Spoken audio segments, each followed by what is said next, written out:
Problem number 2. Remember the letters? We're going to go in this order. Factor. Identify holes.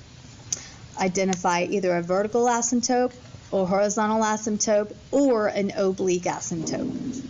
After you do that, you find your x-intercept, your y-intercept, and then you graph. And remember, when you graph, you go in this order. So the first thing we're going to do is we're going to factor. When I factor, at the top, it's x as a GCF. So the top is going to look like this. The bottom's already factored.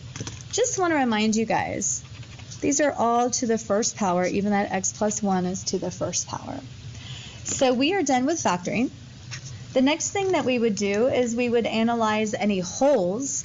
I don't have anything that cancels out in the top and bottom, so there's not going to be any holes in this graph. Your vertical asymptote comes from the bottom. What can x not equal? We know x cannot equal 1. And remember, this is going to have opposite behavior, very important because it was to an odd exponent. So our horizontal asymptote is going to be a phi of the degrees. If you notice, we have most degrees on the top. And remember, when most of the degrees are on the top, we must do division. Well, I think I'm going to be able to do synthetic division on problem 2 because I'm only dividing by x plus 1. Remember, when you come to this point, you look at the original printed problem on the paper. I'm going to write this on the back. So I'm going to synthetically divide. So remember, it was being divided by x plus 1. That's why I wrote a minus 1. I'm going to write this original problem's leading coefficients. So the squared term had a coefficient of 1. The linear term had a coefficient of 2. So I'm going to bring down, do my little synthetic division here. I would have nothing here and a remainder, but the good thing about graphs is we don't care about remainders. Remainders do not matter.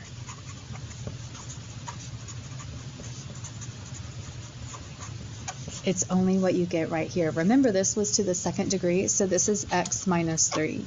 That's our oblique asymptote. That's in y equals mx plus b form. That's slope of 1, y-intercept of 3. So let's go ahead and write that we did not have a horizontal asymptote, but what we did have was an oblique just means slanted, an oblique line of x minus 3.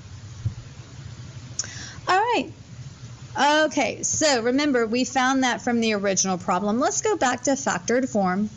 X-intercepts are at the top. I have x's written twice. That means I have 2 x-intercepts.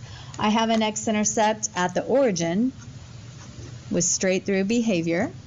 And I also have an x-intercept at 2, 0 with straight through behavior. So let's go ahead and look at the y-intercept. Look, I already have it. I'm just going to recopy 0, 0. Now I'm ready to graph. So we'll fill this in. We'll review this.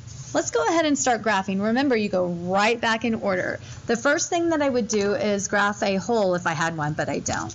Let's go ahead and graph the vertical asymptote at -1.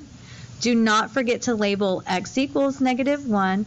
Also, do not forget to write opposite both at the top and the bottom to make these super easy for us. After that, we would draw a horizontal asymptote, but remember, we didn't have one. So we're going to graph this line.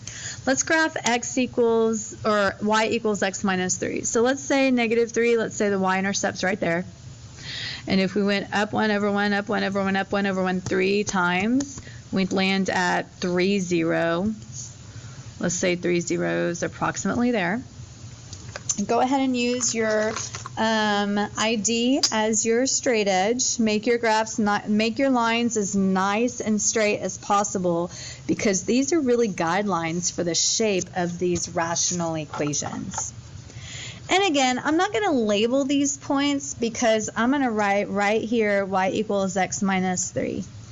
And when you label that, you free up clutter from inside the grid.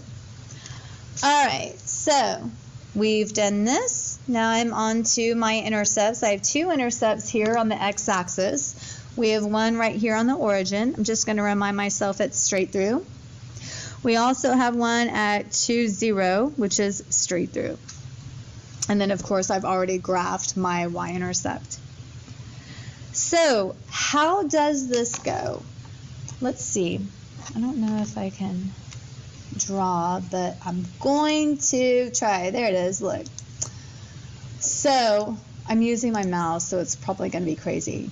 Look, if I tried to like do this, I would like just be running into all sorts of asymptotes. So I know it cannot go that direction.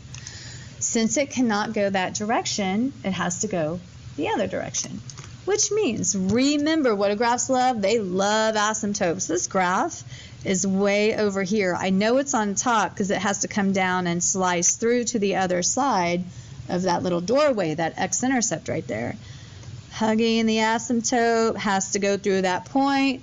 It might even want to try to hug that asymptote a little bit, but it has to come back up.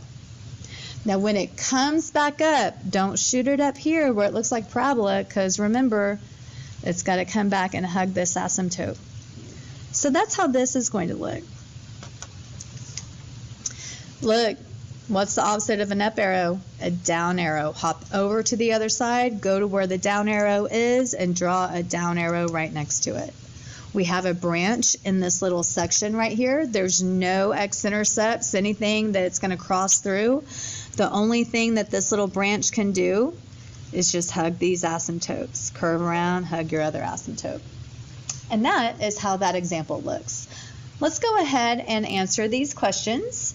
So, point of discontinuity, did we have a hole? No, we did not, because none of the factors canceled out on top and bottom. Did we have an x-intercept? We did. We had 2. Remember, we factored out a single x, and then the other factor was positive 2, 0. Both had straight through behavior because they both had a multiplicity of 1. What is the y-intercept? We just recopy that origin coordinate grid right there. Vertical asymptote, remember we had x equals -1. Where did that come from? What can x not equal in the denominator? We know that it was opposite. I'm going to write opposite because that's more important than identifying odd. You got to know the behavior, right? Opposite here. How did I know it was odd? Because remember, this was to the first power. Horizontal asymptote, we didn't have any because the top won the degree fight. When the top wins the degree fight, remember we did synthetic division back here. This was our quotient, which is also the equation of the line. And that is going to be all of the answers for problem number 2.